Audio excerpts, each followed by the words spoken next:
السلام علیکم ورحمۃ اللہ وبرکاتہ۔ بسم اللہ والصلاۃ والسلام علی رسول اللہ۔ امید کرتا ہوں آپ سب دوست بالکل خیریت سے ہوں گے۔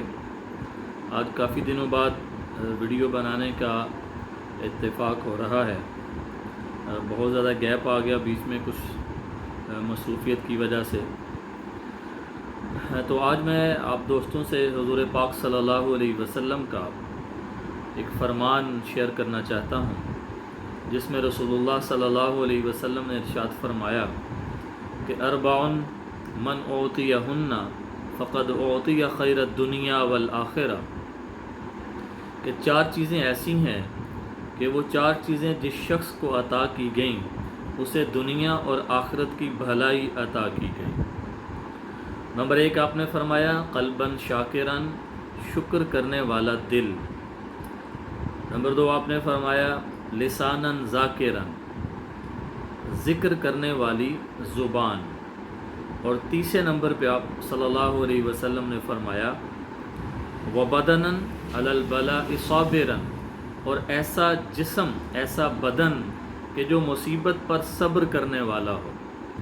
اور چوتھے نمبر پہ آپ صلی اللہ علیہ وسلم نے ارشاد فرمایا وامرأۃ لا تبغی حوبا فی نفسہا ومالہ، کہ کسی شخص کو ایسی بیوی مل گئی کہ جو بیوی اپنے خاوند کی نافرمانی نہیں کرتی، سرکشی نہیں کرتی، اس سے بغاوت نہیں کرتی، نہ تو اپنی عزت کے لحاظ سے کہ اس میں وہ خیانت نہیں کرتی، اور دوسرا وہ اپنے خاوند کے مال میں خیانت نہیں کرتی۔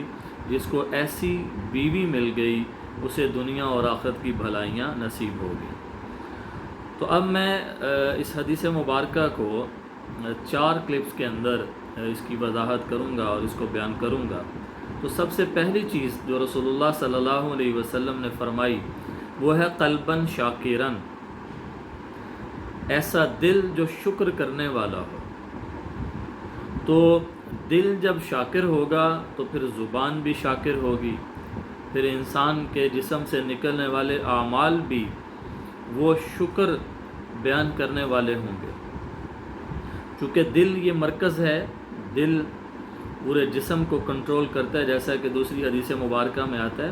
آپ صلی اللہ علیہ وسلم نے ارشاد فرمایا کہ ان فی الجسد مضغہ، جسم میں ایک ایسا ٹکڑا ہے اذا صلحت صلح الجسد کلہ، جب جسم کا وہ ٹکڑا صحیح کام کرتا ہے تو پورا جسم صحیح کام کرتا ہے۔ وَإِذَا فَسَدَتْ فَسَدَ الْجَسَدُ كُلُّ، اور جب جسم کے اس ٹکڑے میں فساد آ جاتا ہے تو پورے جسم میں فساد آ جاتا ہے۔ تو پھر آپ صلی اللہ علیہ وسلم نے 3 مرتبہ ارشاد فرمایا الا وہی القلب، الا وہی القلب، الا وہی القلب، کہ غور سے سنو وہ ٹکڑا کہ جس کے اوپر جسم کی صلاح اور فساد کا دار و مدار ہے، فرمایا وہ ٹکڑا دل ہے، وہ ٹکڑا دل ہے، وہ ٹکڑا دل ہے۔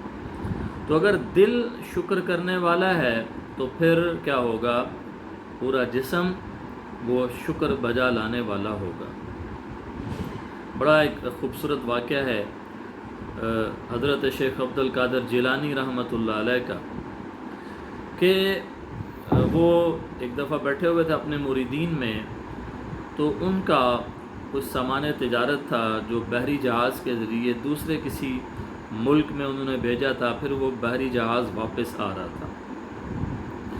تو آپ کو خبر ملی کہ وہ جو بحری جہاز ہے جس میں آپ کا سامان تھا وہ غرق ہو گیا اور آپ کا بہت زیادہ نقصان ہوا۔ تو آپ رحمۃ اللہ علیہ کو جب وہ خبر پہنچی تو آپ نے اپنی گفتگو کو چھوڑا اور اپنے دل کی طرف متوجہ ہوئے، اور پھر آپ نے سر اٹھا کے فرمایا الحمدللہ۔ پھر آپ اپنے مریدین کو واعظ و نصیحت میں مشغول ہو گئے۔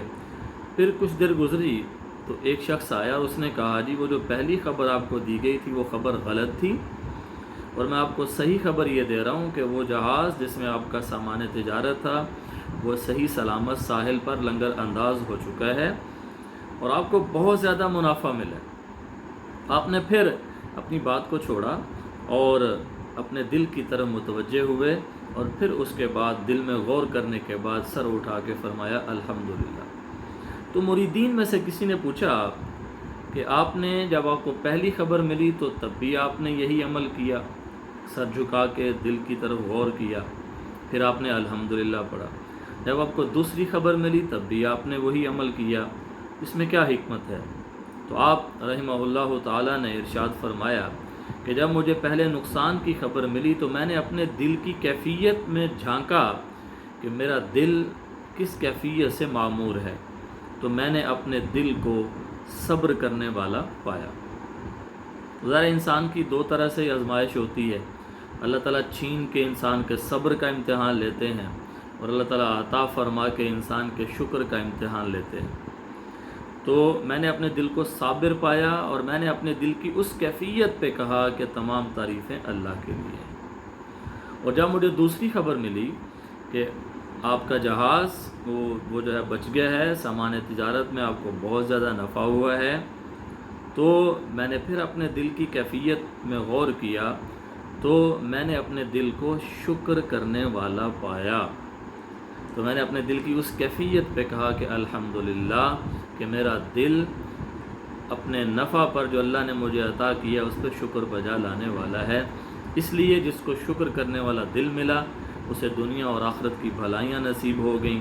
اس لیے ہمیں چاہیے کہ ہم ہمیشہ اللہ تعالیٰ کا شکر بجا لایا کریں، اور اللہ سے دعا کیا کریں کہ یا اللہ ہمارے دل کو شکر کے جذبات سے معمور فرما۔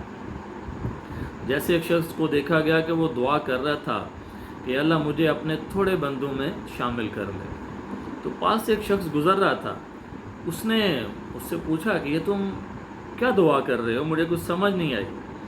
تو اس نے کہا قرآن پاک میں ہے وَقَلِيلٌ مِّنْ عِبَادِيَ الشُّكُورُ، کہ اللہ فرماتے ہیں میرے شکر گزار بندے جو ہے وہ بہت تھوڑے ہیں۔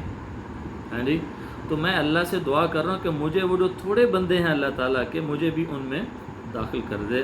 اللہ تعالیٰ مجھے اور آپ کو، ہم سب کو ہمیشہ اپنی نعمتوں کے اوپر شکر بجا لانے کی توفیق عطا فرمائے۔ السلام علیکم ورحمۃ اللہ وبرکاتہ۔